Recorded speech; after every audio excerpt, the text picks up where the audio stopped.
Thousands of heavy aerial bombs are dropped monthly by Russian occupiers on Ukrainian cities and positions of armed forces of Ukraine.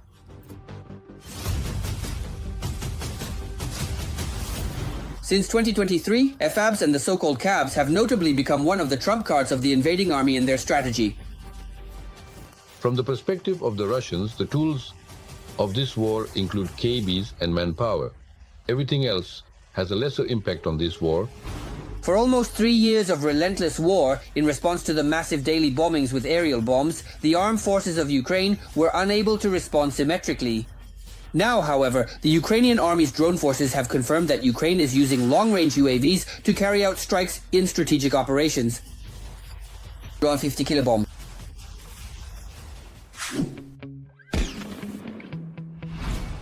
To begin with, it should be noted, FAB is a high-explosive aerial bomb, one of the main means of air attack. The principle of operation of an aerial bomb is very simple. It is dropped from an aerial vehicle like an airplane or another flying vehicle, detaching from the holder under the influence of gravity, or under the condition of forced separation with a small initial speed, which increases during free fall, such as when released from a high altitude. FAB is typically the most basic and straightforward type of aerial bomb. Unlike CABs, it does not have any correction systems or guidance. Essentially, a FAB is a freefall bomb. At the same time, a UMPC, Universal Planning and Correction Module, can be attached to the FAB. It attaches to the FAB and firstly increases the bomb's range by tens of kilometers, and secondly allows for the correction of the projectile's flight.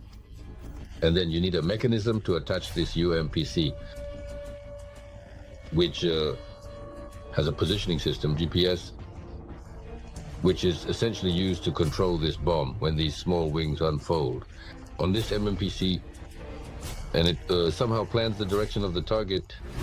The development of FABs was actively pursued between the First and Second World Wars. Since 1945, the Soviet Union developed at least 3 generations of aerial bombs, M46, M54, and M62.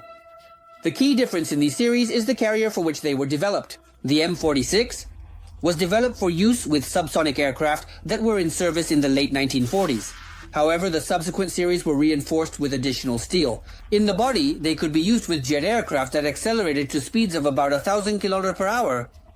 By the late 1950s to early 1960s, FABs, having undergone a few more modernizations with slight adjustments, acquired the form in which they are still used today. And these FABs, I think, are from 1954, but the most recent FAB that was developed is from 1962. Development. There simply isn't anything more recent. And since then, there hasn't been much to modify. I was very interested when Shoigu, I think it's 1951, Arsenal, they were walking around this factory, and the factory director says, "We modernized this bomb." I was very curious to know what the modernization entailed, what could be modernized there. We significantly improved its aerodynamics. They filed it with a rasp so it wouldn't be so rough. It should be noted that 250-kilogram bombs are available in large quantities, both in Ukraine and Russia. The problem is that using them in the way they were originally designed is impossible. Currently, there are simply no carriers that can discreetly fly in and drop the bomb precisely on target. No bomber or fighter can cross the contact line unnoticed. Most countries have taken the previously described route, adding a guidance kit to the FAB and in some cases a small engine, which in addition to accuracy increased the range. But Ukraine took a different path. On January 30th, in the year 2025, a photo was prominently featured in the popular Ukrainian Telegram channel Nikolaevsky Vanek, showing a Ukrainian drone with a bomb attached under its wings. Last night, the 14th Out Regiment bombed the Bryansk Republic with bombs, but all were shot down. Of course, many more bombs will have to be shot down. As it became known later, as reported, the drone successfully targeted Russian energy facilities in the Bryansk region with FABs, specifically the Druzhba pipeline stations.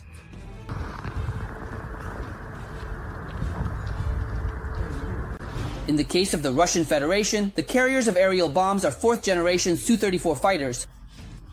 The export cost of one such bird is $50 million. I believe it carries about 8 of these so-called cabs.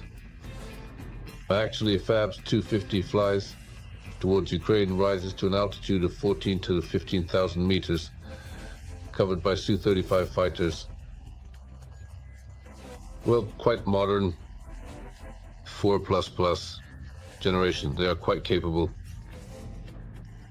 With good radars, with decent missiles, they cover up the Su-34, drop the bombs, return to their bases. Ukraine, as is known, does not have Su-34s in service.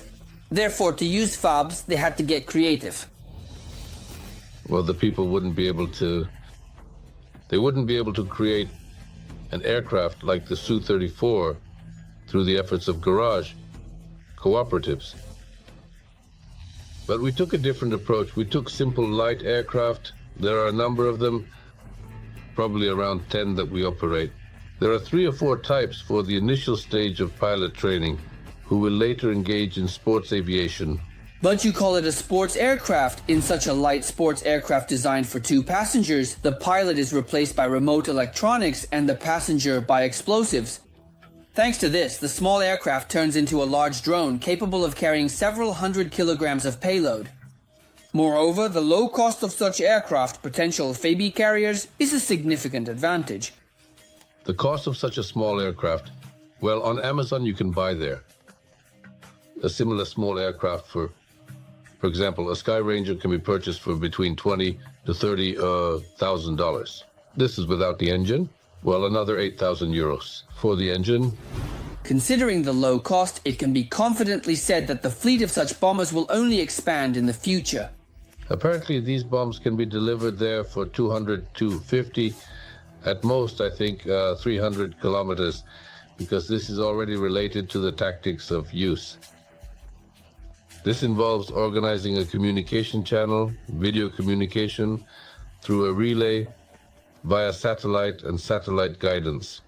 In parallel with this, Ukrainian engineers will simultaneously work on modernizing and dedicatedly improving and enhancing the drone bombers already in service. I think in the future, maybe they will even make it so that it can fly 2,000 there and 2,000 back and carry something. Well, not a FAB 250, but at least a FAB 100. And land it precisely. The guidance systems will be improved. This will be enhanced. Communication. Whether it will be communication or there will be elements of artificial intelligence, machine vision as it's called, and similar systems, I think they will make it more streamlined. Here, it's not so much about striving for parity as it is about accuracy of impact. That's all. Don't forget to comment about which types of weapons you would like to learn more. Like this video, and of course, subscribe to our new Arsenal channel.